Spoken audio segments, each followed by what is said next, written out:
E aqui, nesse episódio, nessa descrição de Maria, o anjo Gabriel e o nascimento de Jesus, existem respostas de natureza essencial para praticamente todas as questões que são colocadas e contrapostas ao direito da mulher se autodeterminar em todos os níveis da vida que ela pretenda fazê-lo. Em primeiro lugar, começa com o fato de que esse é o século I, aonde uma menina de 14 anos, que era mais ou menos a idade de Maria, quando se diz uma virgem, se tem que pensar com a cabeça do primeiro século no Oriente Médio. Era uma menina de 14 anos, estourando 15 anos, 18 anos já era idosa. 14 anos, como as meninas da minha terra, quando eu era garoto no Amazonas. Muita gente casava com 13, com 14, com 15 anos. Começava a ovular, já estava mais ou menos na idade de reproduzir, entre caboclos, índios e populações mais pobres. Eu é que fui criado num outro ambiente, mas ainda assim não era anormal que moças se casassem aos 18 anos, rapazes aos 20, 21. Eu casei aos 19. Era um outro mundo, outra era, outro tempo.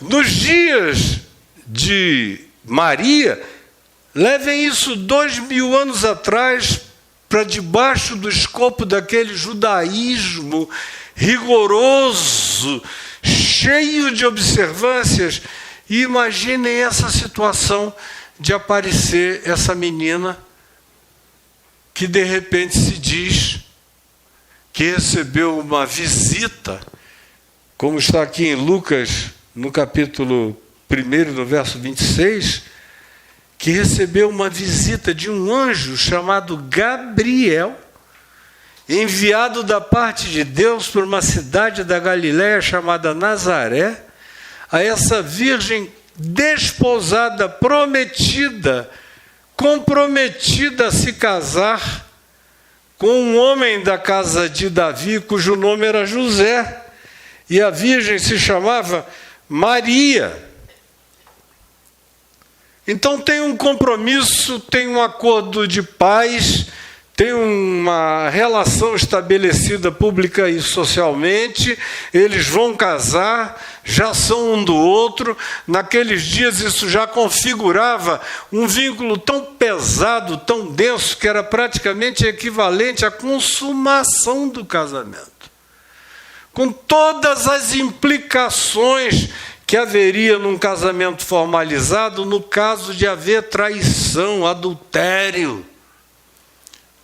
Poderia suscitar, e certamente suscitaria, a penalização do apedrejamento público, conforme a legislação de Moisés.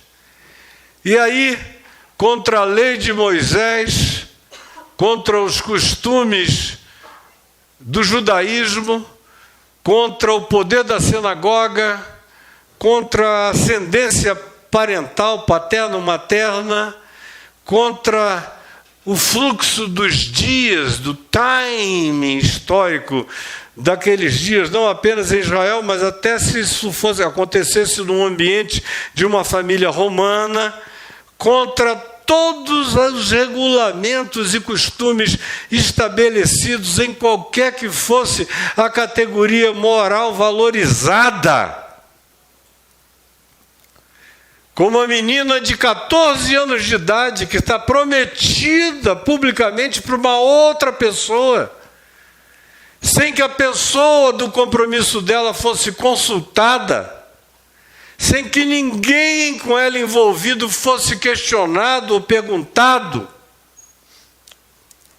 Simplesmente chega um anjo da parte do Senhor, um ente multidimensional que carrega esse nome simbólico de mensageiro de Deus, Gabriel, e diz: salve, garota, o Senhor é contigo, a mão de Deus está sobre ti.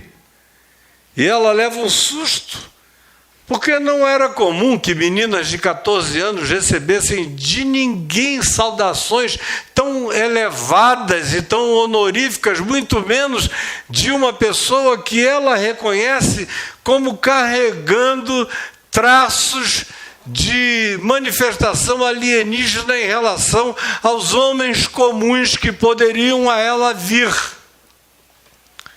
e a ela abençoarem-na.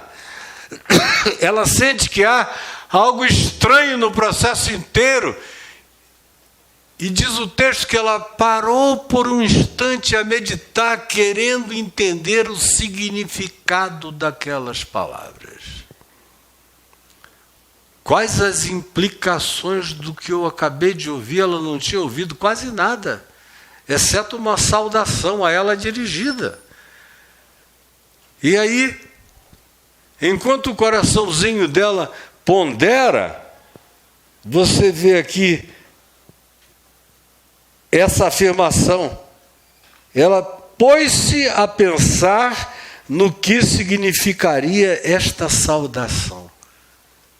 Ela entendeu que aquilo era totalmente anômalo e quis entender o que aquilo traria de implicação para ela.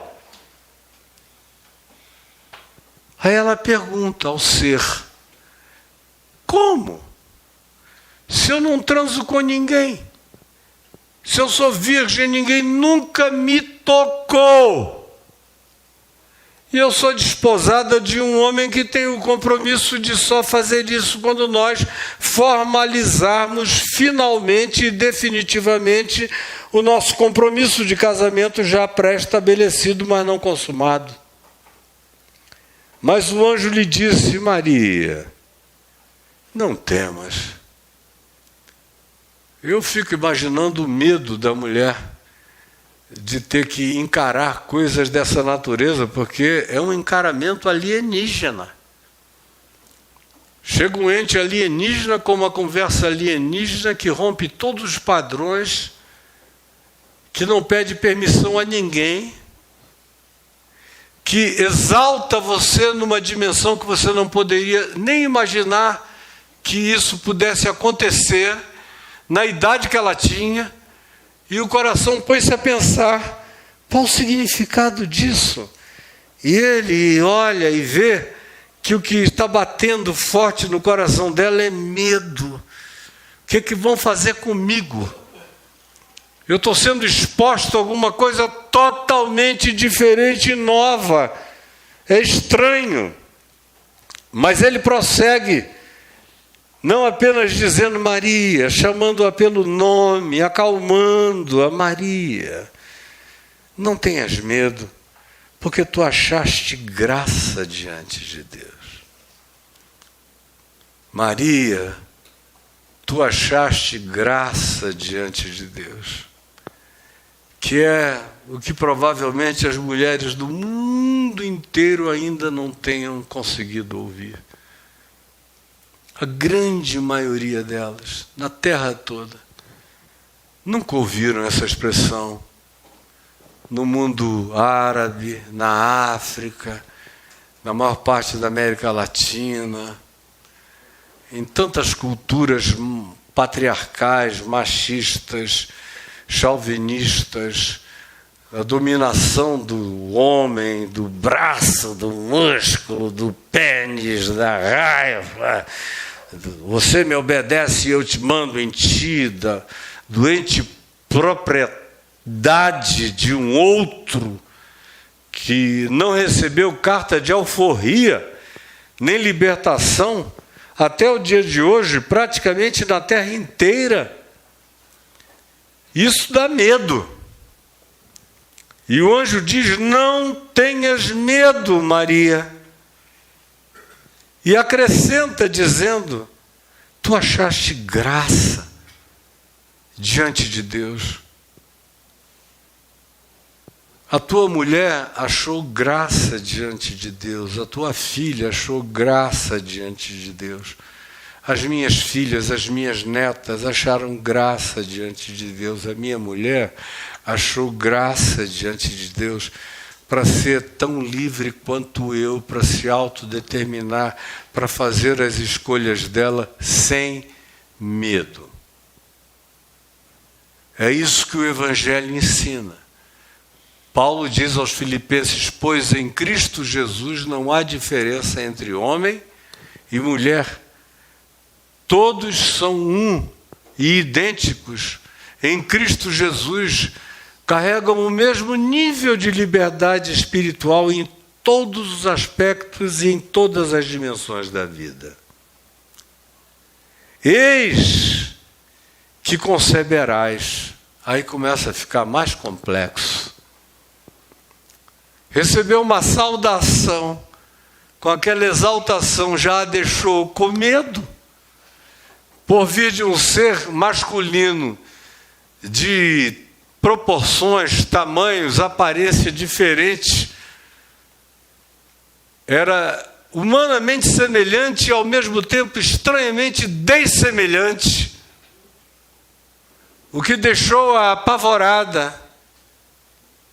E ele diz: não tenha medo, e prossegue dizendo: eis que conceberás e darás à luz um filho, a quem chamarás pelo nome de Jesus. Aí fica feio. Lá no primeiro século, ninguém foi questionado, ninguém foi indagado. O rabino da sinagoga de Nazaré não tinha a menor ideia de que isso estava acontecendo. Nem o religioso, nem um pai, nem a mãe, nem parente, nem José, nem ninguém. É a mulher e Deus, a mulher e o anjo. É o anjo enviado da parte de Deus e a mulher. As escolhas acontecem entre Deus e a mulher, entre a mulher e Deus. E não tem pai, não tem mãe, não tem costume, não tem pastor, não tem rabino, não tem marido, não tem noivo. Há determinadas decisões e escolhas que Deus deu para você exercer, como deu a Maria, para que ela a experimentasse e escolhesse e acolhesse caso desejasse. Tu conceberás. Este que de ti nascerá será grande e será chamado Filho do Altíssimo, Filho do Indesignável. Quando eles falavam do Altíssimo, eles estavam falando daquilo que estava para além de qualquer referência ou designação. De ti procederá o Filho do Indesignável. Por isso, ele também será chamado de Filho de Deus. E ela sabia as consequências blasfemas, das implicações horrorosas de receber uma bênção mortal dessa natureza. E do que isso carregaria num mundo como aquele, em qualquer outro mundo, imaginem naquele próprio mundo dela. Ele vai ser grande. Deus lhe dará o trono de Davi, seu pai, ele reinará para sempre, e o seu reino não terá fim. E a menina de 14 anos ouvindo essa história, sem censura de ninguém. Então, disse Maria ao anjo: como será isto, se eu não tenho relações com homem algum? Respondeu-lhe o anjo: descerá sobre ti o Espírito Santo. Imagina só. Ponha-se aqui no lugar. E como é que você vai explicar isso depois? sendo você essa mulher, essa Maria, essa menina mulher, descerá sobre ti o Espírito Santo e o poder do indesignável te envolverá com a sua sombra. Por isso também o ente santo que há de nascer de ti será chamado Filho de Deus.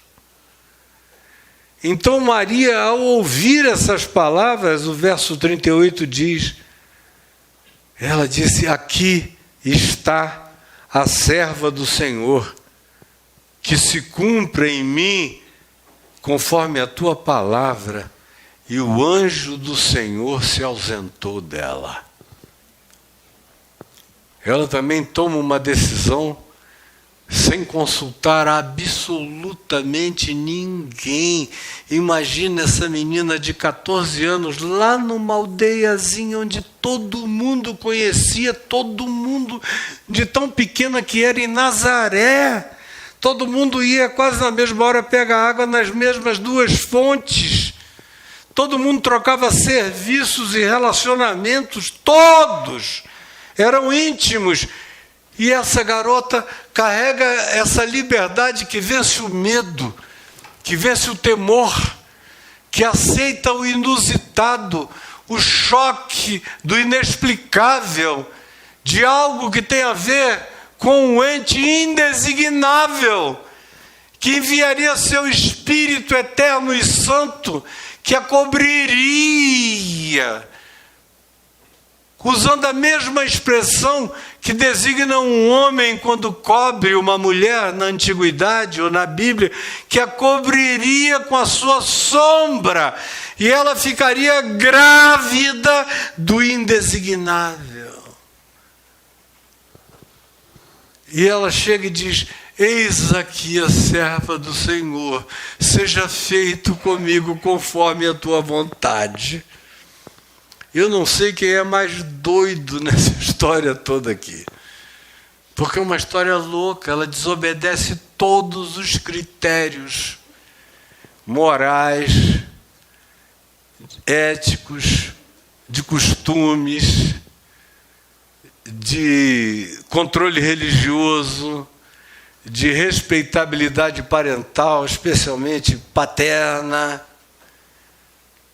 Não há preocupação, pelo menos de buscar satisfação com nada, nem tampouco de dizer, deixa eu perguntar ao meu noivo, ou marido, por assim dizer, estamos só esperando o cumprimento dos dias, da finalização daquilo que já é um compromisso definitivo entre mim e ele.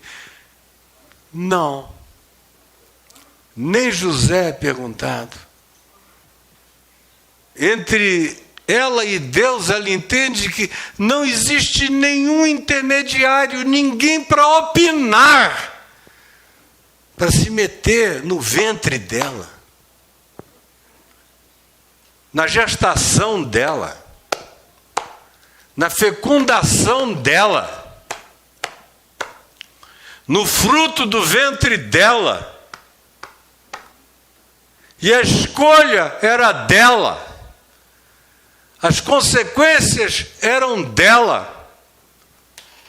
A maternidade era ela e dela. O filho era dela. E se ela foi consultada e visitada por realidades indesignáveis,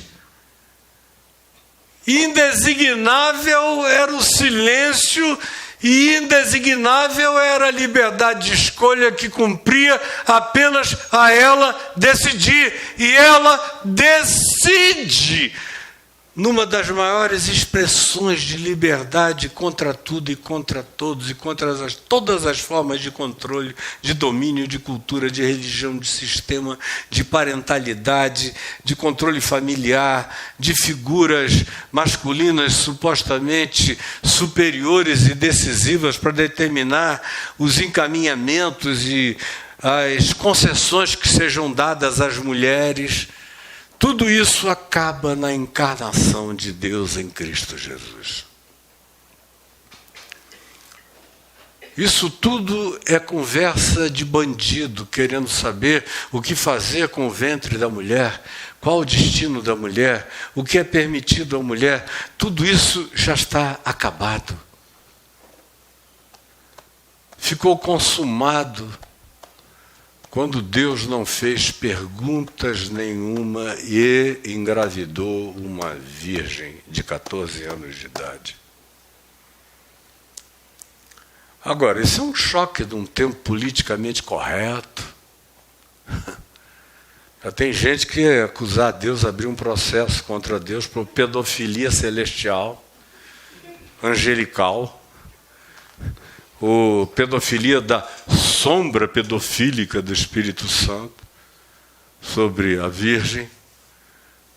Ou tempos horrorosos esses da gente que, de um lado, defendem os menores contra os abusos e, de outro lado, perdem completamente a liberdade de entender que cada pessoa é uma pessoa e que cada circunstância é uma circunstância, e em cada momento e culturas diferentes do mundo as escolhas também são diferentes, mas que no fundo e no fim a liberdade final é de quem vai ter que viver com as consequências e com as implicações. Esse é o axioma que está acima de qualquer questão. Quem tem que decidir é aquele ou aquela em quem as coisas são engendradas, em quem crescem e para quem as consequências são definitivas e finais. Ninguém mais tem que ter permissão para fazer qualquer tipo de intrometimento. Eis aqui a serva do Senhor. E aí eu quero terminar, porque a minha introdução é longa para a minha conclusão ser rápida, porque agora você já entendeu aonde a gente tinha que chegar.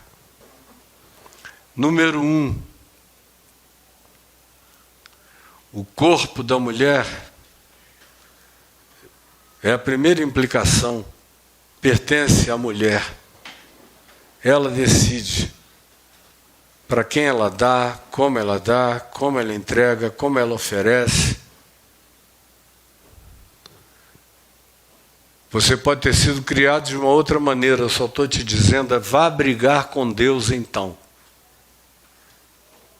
Fique com raiva de mim não, vá brigar com Deus então.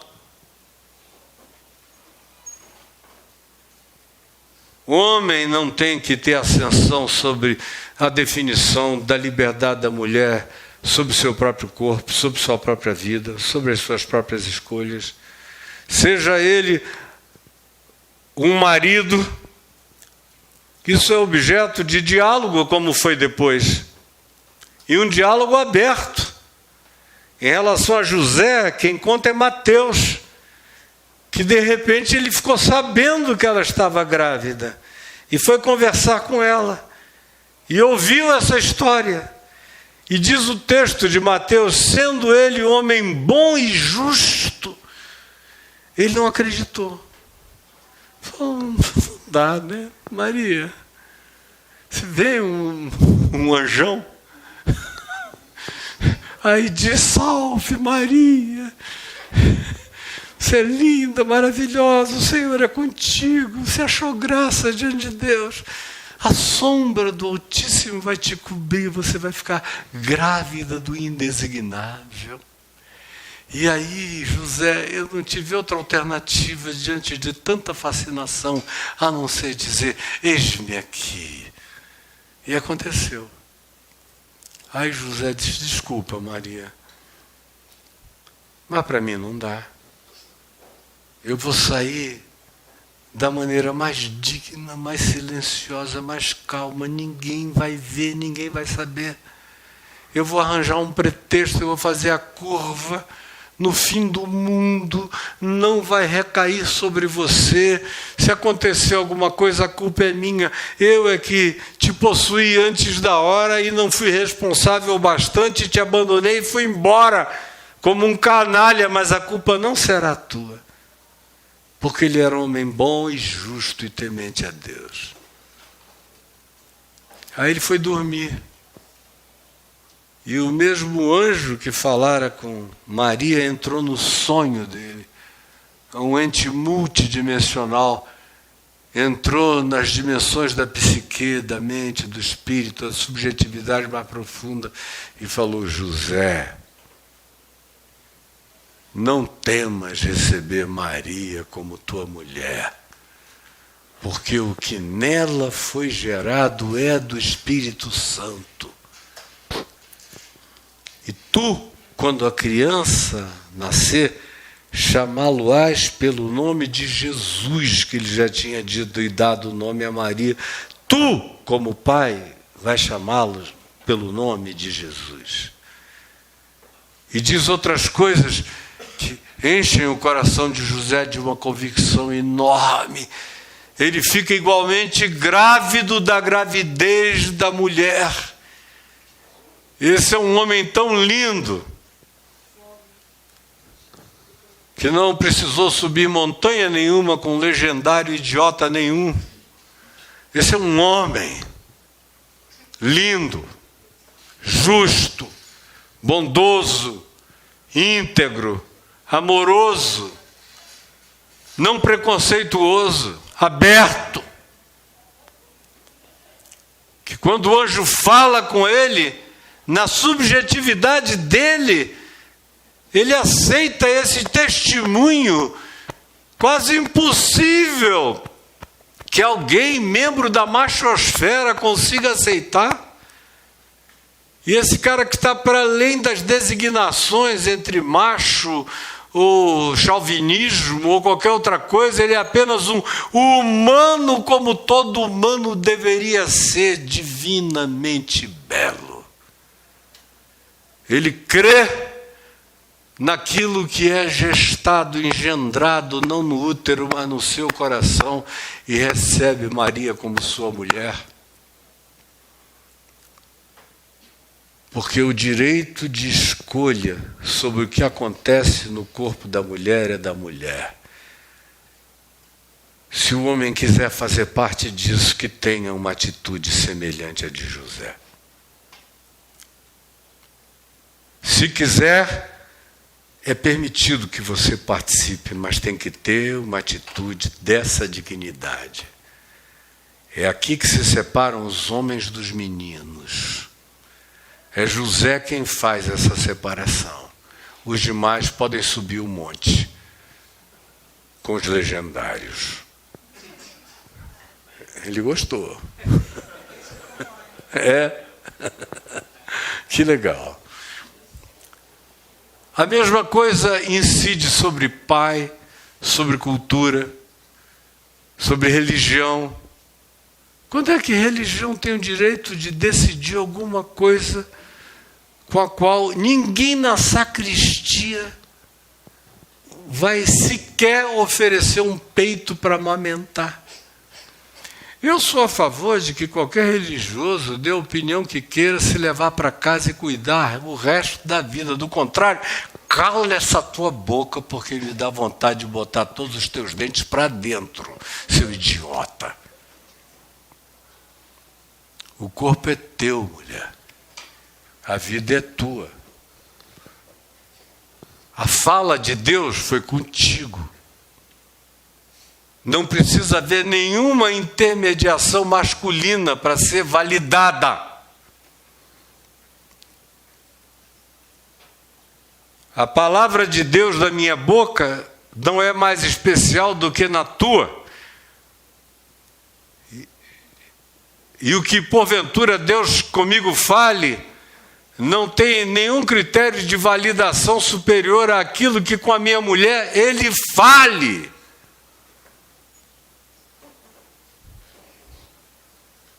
Frequentemente eu ouço dela o que Deus está dizendo a mim, tanto quanto ela ouve de mim o que Deus possa estar dizendo a ela.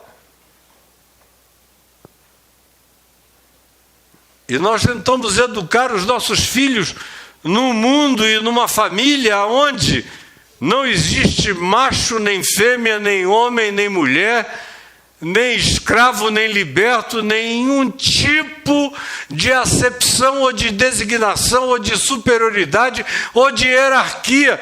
A hierarquia é da sabedoria, a hierarquia é do bom senso, a hierarquia é do amor, a hierarquia é da genuína palavra de Deus designada ao coração de quem o tem acolhido com sinceridade. A hierarquia é daquele com quem Deus falou e que a Deus se submeteu. Eu tenho no máximo a prerrogativa de ficar ou não ficar, mas em silêncio, em sobriedade, em dignidade, em quietude, em justiça. Posso até ter o direito de me retirar, mas se em mim estiver constituído e criado um ser humano, segundo Deus, segundo Jesus, adulto e maduro, eu tenho uma grande chance de ser engravidado em sonho, na gravidez tão radical quanto aquela que o corpo dela alcançou.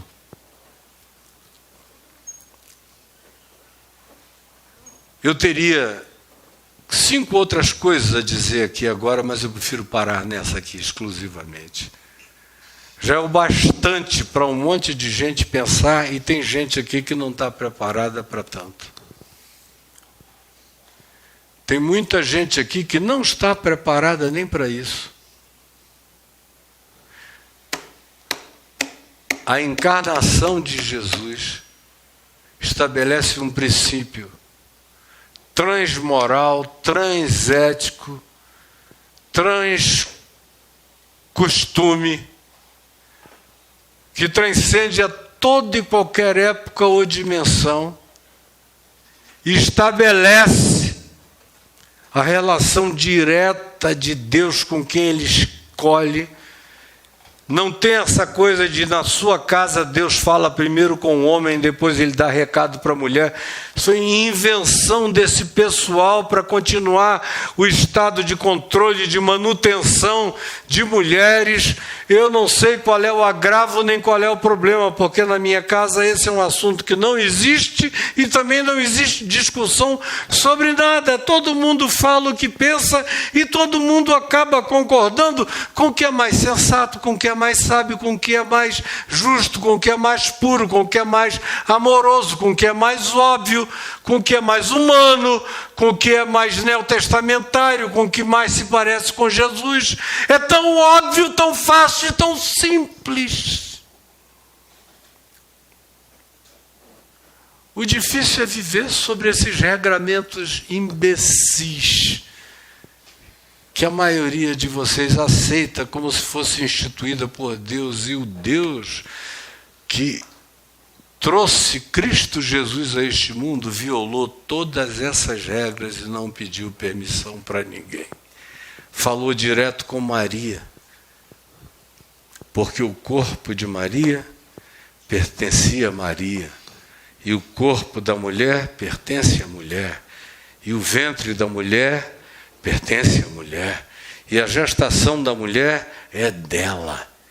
Ela vive com as consequências, ela abraça, e ela recebeu de Deus o poder de dizer: eis aqui está a serva do Senhor, que se cumpra em mim conforme a tua vontade.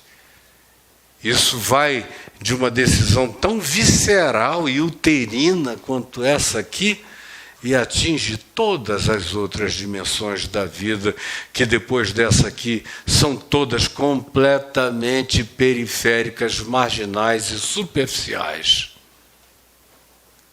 Agora, quantas mulheres aqui engoliram, estão gordas de comer sapo, de engolir sapo? É um negócio insuportável. Mas o caminho da graça é para gente, homem e mulher, que acredita no que eu estou dizendo aqui. Se para você não puder ser como você está ouvindo de mim, e eu não estou inventando, eu estou só lendo o texto da Escritura no Novo Testamento, colocando na face de cada um aqui com toda obviedade. Se para você Isso é absolutamente inaceitável. Fique livre, você não tem nenhum compromisso de estar neste lugar onde não há distinção entre homem nem mulher, estabelecida por Deus, começando no ventre de Maria. Eis aqui está a serva do Senhor, que se cumpra em mim conforme a tua vontade. Vamos ficar em pé e vamos orar.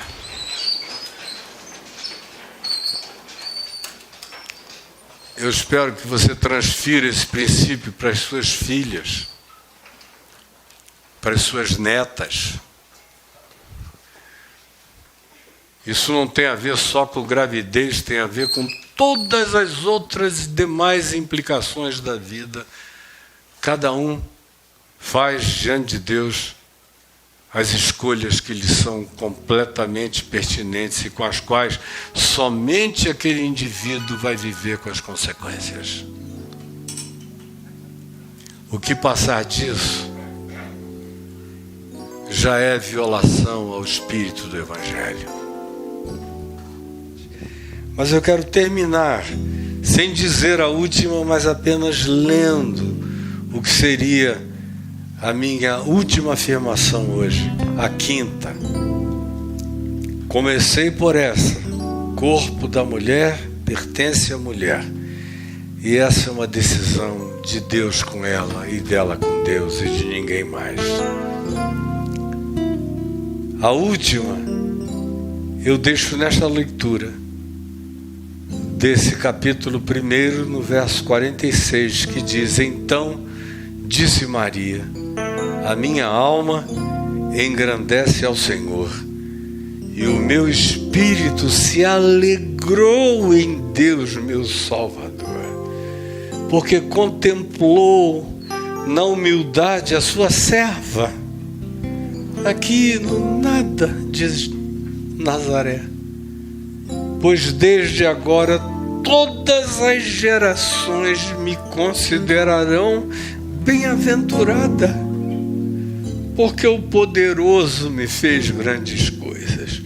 Santo é o seu nome. A sua misericórdia vai de geração em geração sobre os que o temem. Agiu com seu braço valorosamente. Dispersou os que no coração alimentavam pensamentos soberbos. Derrubou dos seus tronos os poderosos e exaltou os humildes, encheu de bens os famintos e despediu vazios os ricos.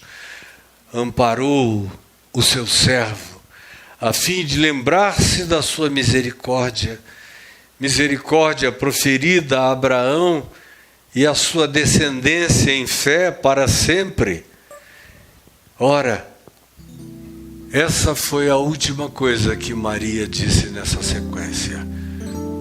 Ela se deu ao direito de concluir tudo isso dizendo: os meus sonhos são os meus sonhos, e eu quero conceber um mundo que seja como essa letra que nós cantamos aqui. Esse é o mundo que ela queria. Eu tenho direito às minhas próprias utopias planetárias e de mudança do mundo, da humanidade e da sociedade. E nós precisamos que todas as Marias sonhem sem medo de sonhar, em nome de Jesus. Amém e amém. Pai nosso que estás nos céus, santificado seja o teu nome. Venha o teu reino, seja feita a tua vontade, assim na terra como nos céus. O pão nosso de cada dia nos dá hoje. Perdoa as nossas dívidas, assim como nós perdoamos os nossos devedores. E não nos deixes cair em tentação, mas livra-nos do mal, pois teu é o reino, o poder e a glória para sempre. Amém. E se você está aqui ao lado da sua mulher, da sua namorada, da sua filha, da sua neta, dê um abraço nela E, se for o caso, diga: me perdoe por tanta estupidez, que vai estar adequado e apropriado. Vem cá, meu amor. Hã? Venha. Você não, o teu lugar é aqui, ó. Ó, lá vem ela. Opa, moleca. Oh, Deus te abençoe, meu amor. E graças a Deus, porque o corpo é teu, a alma é tua, o espírito é teu e eu usufruo de tudo. Deus te abençoe. Completamente partilhado.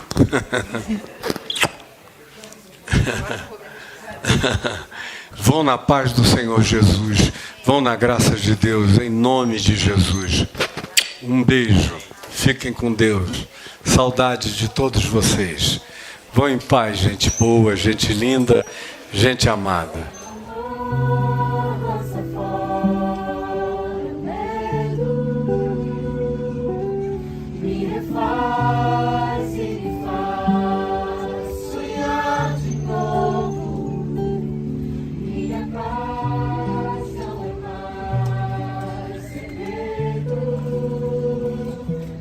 Invadiu meus dias mais.